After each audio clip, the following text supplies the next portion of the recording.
Most people never become the type of person who does hard things.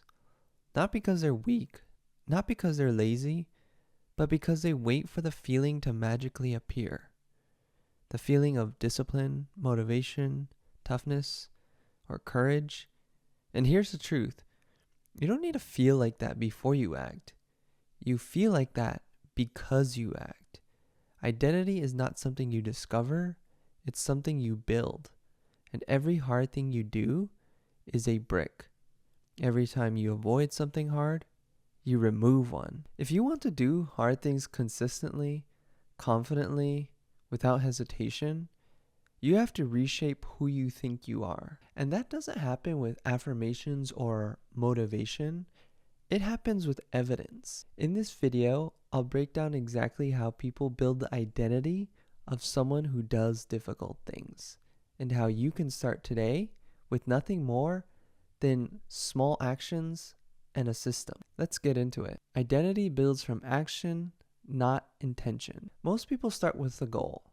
I want to run a marathon, or I want to start a business, or I want to change my life. But people who actually do hard things don't think in goals, rather they think in identity. They ask, who do I want to become? And what would that version of me do today? This is the shift. You don't act once you feel like the person.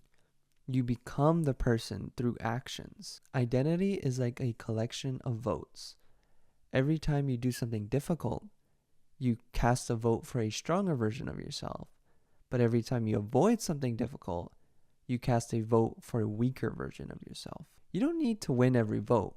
You just need enough to change how you see yourself. And once your identity shifts, once you genuinely believe that I am someone who does difficult things, then difficult things stop being so painful.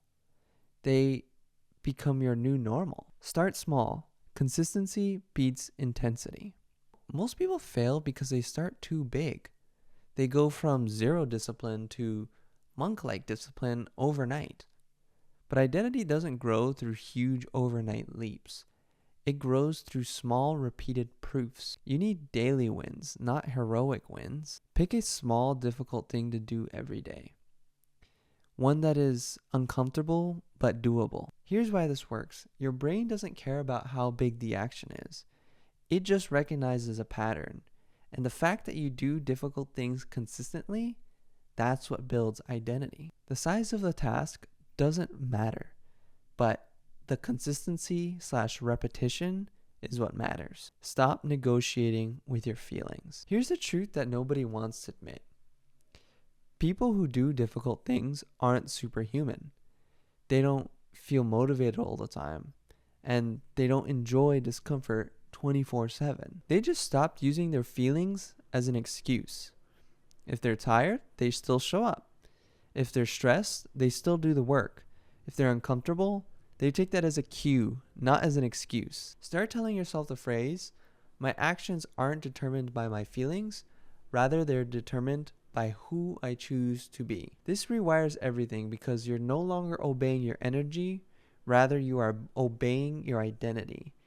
And your identity is far more stable than emotion. Build systems that make hard things normal. Hard things become effortless when you start relying on systems rather than motivation.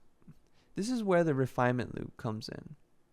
Act, observe, adjust, repeat. This loop turns hard things into predictable things.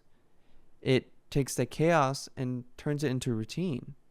It removes the thinking, the debating, and the negotiating. Systems do the heavy lifting, environment does the heavy lifting, and consistency does the heavy lifting. People quit hard things because they rely on motivation.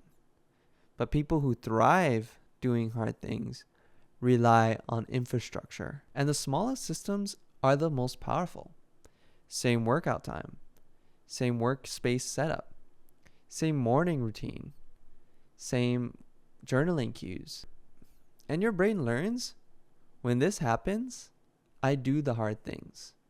No decision, no drama, and no debate. Change your environment, change your default. You don't rise to the level of your goals, you fall to the level of your environment. If everyone around you avoids discomfort, then doing difficult things becomes extreme.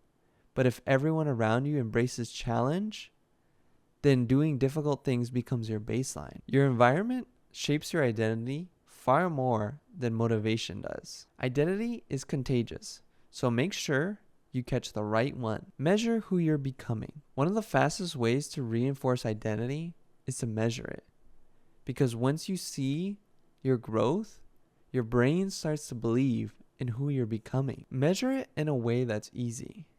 Minutes trained, words written, tasks completed, days consistent, hard things done. When you measure your behavior, you create a feedback loop. Your feedback creates confidence. Your confidence reinforces your identity, and your identity makes doing hard things easier. This is how you create unstoppable momentum. Stay in the game. The power of momentum. Most people quit hard things not because they're impossible, but because they take longer than expected. But people who do hard things aren't chasing fast progress. They're chasing identity, and identity is built slowly. The person who keeps going after it gets boring, after it's no longer exciting and no one's watching anymore, that is the person who becomes successful. Because they've built an identity no obstacle can shake. Because once your identity solidifies, everything becomes easier. Not because it's less hard, but because you're stronger now. If you want to become the type of person who does difficult things, start today with something small. One difficult thing. One vote for the identity that you want to create. One piece of evidence for who you're becoming. Do that every day, and identity will follow, confidence will follow, discipline will follow, and eventually, the hard things won't feel hard anymore. They'll feel like you. If you want the next step to build focus and energy that make consistency effortless, then watch the next video, because honestly, that's the foundation for everything else.